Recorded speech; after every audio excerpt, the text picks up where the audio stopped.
오늘은 신혼여행 9일째 라스베가스에서 LA로 가는 날이에요.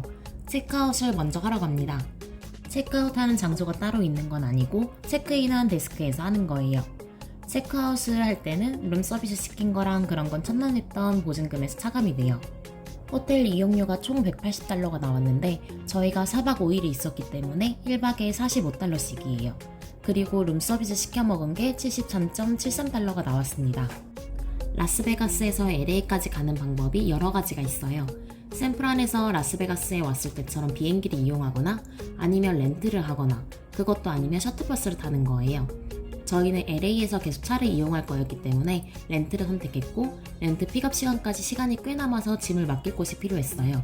그래서 짐 맡길 수 있는 곳이 있냐고 물어보니 체크인, 체크아웃 하는 곳 뒤쪽에 있다고 해서 그쪽에 가서 짐 개수랑 성을 말하고 짐을 맡겼습니다.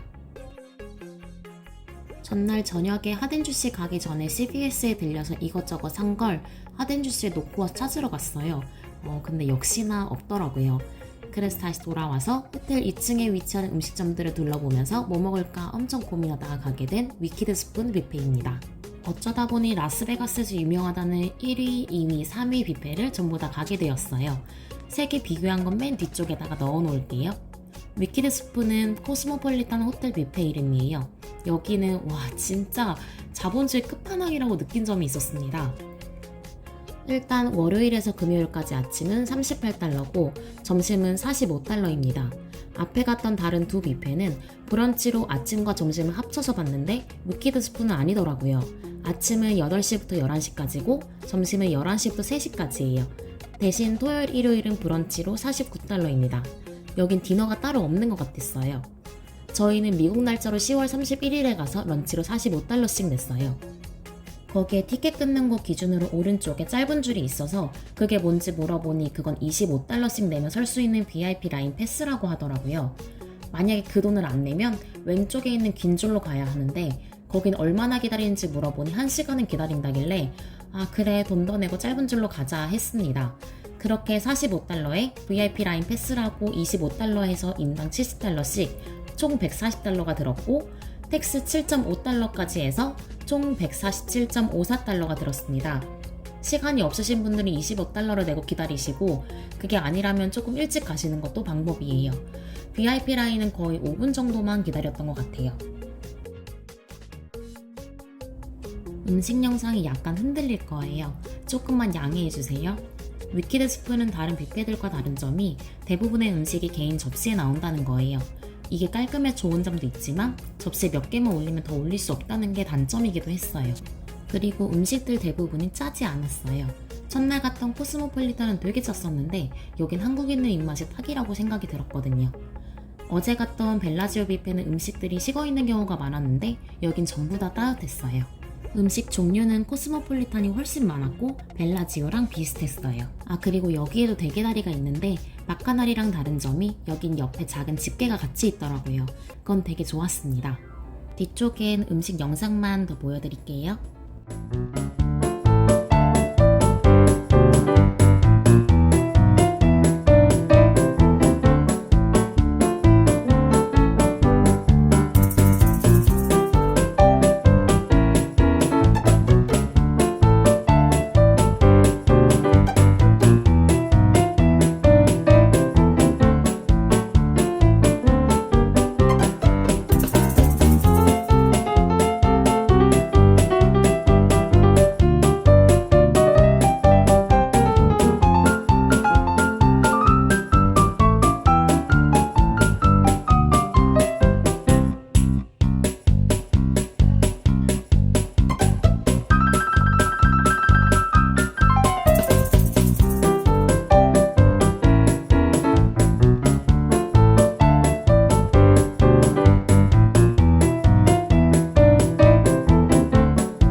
열심히 먹고 짐을 찾으러 갔어요.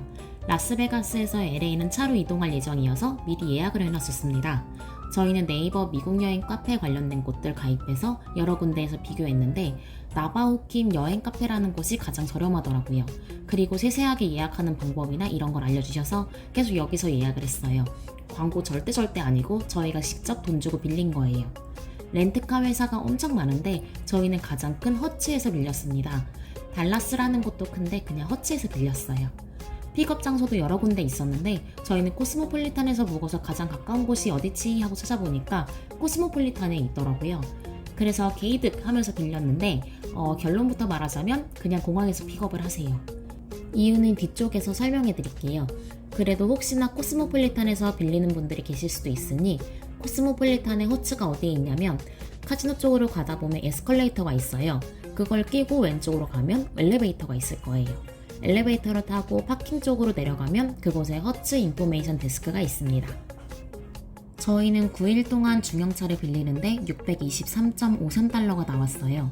이때는 신용카드로 했었는데 한국 돈으로 119만 680원이 나왔습니다. 보증금 200달러는 꼭 걸어야 하고 이건 나중에 차 반납할 때 보증금이 풀어집니다. 돈이 빠져나가는 것 같지는 않더라고요. 그리고 차를 빌릴 때 여러 가지 옵션들이 있었는데 그중 가장 큰 게 반납할 때 기름을 넣어서 올래 아니면 우리가 넣을까 아니면 반만 넣을래 이거였는데 저희는 그냥 저희가 넣어서 반납하는 걸로 했습니다. 아무튼 왜 공항에서 빌려야 되냐면 코스모에서는 빌리는 사람이 생각보다 적다 보니 저희가 빌리는 차종이 딱 하나뿐이었고 저희는 하필 뽑기운이 안 좋아서 엉따가 안 되는 거예요. 직원한테 물었더니 주소를 찍어준 곳에 가서 다시 바꾸라는 거예요. 이때부터 일정이 꼬이기 시작했어요. 사실 LA에 가서 딱히 할 건 없었지만 처음으로 가는 길에다가 6시간 정도 운전을 해야 되기 때문에 늦어지는 게 걱정이 됐었거든요. 아무튼 직원이 찍어준 주소를 보니 공항 쪽이더라고요. 그쪽으로 가는 길에 라스베가스 사인이 있어서 내려서 사진은 찍어야지 했는데 줄이 어마무시하게 길더라고요. 맨 처음에는 주셔서 찍자 했는데 줄이 줄어들 생각을 안 했어요. 그래서 굳이 정 가운데선 찍을 필요가 없지 해서 옆쪽에서 인증샷만 찍었습니다. 시간이 없으시거나 줄 기다리시는 게 싫으신 분들은 제가 동그라미 친 부분에서 찍으시면 돼요. 라스베가스 사인에서 인증샷까지 찍은 후 차를 바꾸러 직원이 찍어준 주소로 갔어요. 근데 느낌이 아닌 것 같아서 들어가서 물어보니 여기가 아니라 공항으로 가야 한다고 하더라고요. 그래서 또다시 공항으로 갔습니다.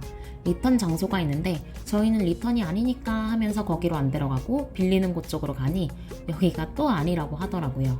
밖으로 나가서 한 바퀴 돌면 옆쪽에 리턴 장소가 나오는데 가서 우린 리턴 안 하고 익스체인지 할 거야 라고 말하면 된다고 하더라고요.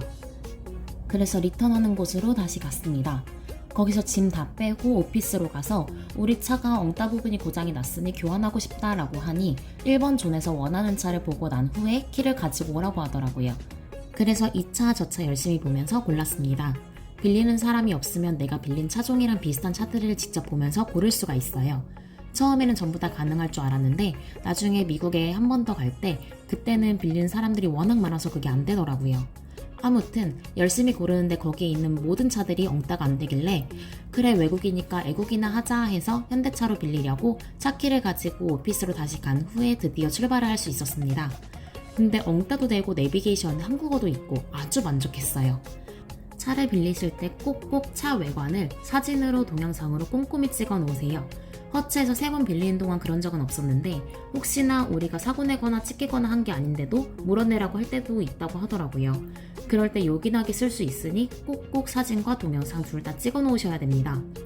라스베가스에서의 LA로 열심히 달렸습니다. 고속도로가 우리나라와는 정말 많이 달랐어요. 가면서 음악 듣고 싶으신 분들은 오프라인 저장을 미리 해놓으시는 게 좋아요. 워낙 광활한 사막 같은 곳이어서 중간중간 인터넷이 안 터질 때가 있더라고요. 가다가 휴게소 같은 게 보이길래 화장실도 갈 겸 들렸어요. 이때는 처음이다 보니 차를 주차시킨 후 짐을 두고 내리기가 무서워서 안에 있는 짐을 다 들고 내렸어요. 물론 캐리어는 트렁크에 실려 있어서 안 보여서 그건 두고요. 근데 여행하다 보니 그 정도까지는 할 필요가 없더라고요. 아무튼 우리나라 휴게소를 생각했는데 정말 화장실밖에 없더라고요. 그래서 화장실만 들렸다가 다시 LA로 출발했습니다. 원래 계획이라면 6시쯤 도착하는 거였지만 밤 10시가 넘어서 도착했어요. LA에서는 호텔이 아닌 에어비앤비로 예약을 했습니다. 에어비앤비는 8박에 193만 8,941원이 들었어요. 1박에 24만 2,366원이었는데 여긴 호텔이 아니니 당연히 호텔 이용료가 붙지 않았고요. 미국에서는 에어비앤비가 오히려 더 저렴한 것 같았어요. 근데 한 가지, 짐을 맡길 수 있는 곳이 없기 때문에 차가 있으신 분들은 에어비앤비가 더 낫고 차가 없는데 밤 비행기다 하시는 분들은 호텔이 더 나을 것 같아요. 불을 안 켜고 숙소 영상을 찍어서 사진으로 보여드릴게요. 숙소는 정말 괜찮았어요. 주변도 되게 조용했고 위치도 괜찮았는데 한 가지, 저희가 묵고 있는 곳이 2층이었는데 1층에서 아침부터 공사할 때가 있더라고요. 일찍 일어나는 날은 상관없는데 늦게 일어나고 싶은 날에는 약간 힘들더라고요. 그거 빼고는 다 좋았습니다. 이렇게 해서 신혼여행 9일차가 지나갔습니다. 뒤쪽에는 벨라지오 분수쇼가 궁금하신 분들을 위해 영상을 넣어놓을게요. 그 뒤에는 라스베가스 3대 뷔페 비교와 오늘의 요약, 그리고 오늘 쓴 돈 부분도 나오니 끝까지 봐주세요.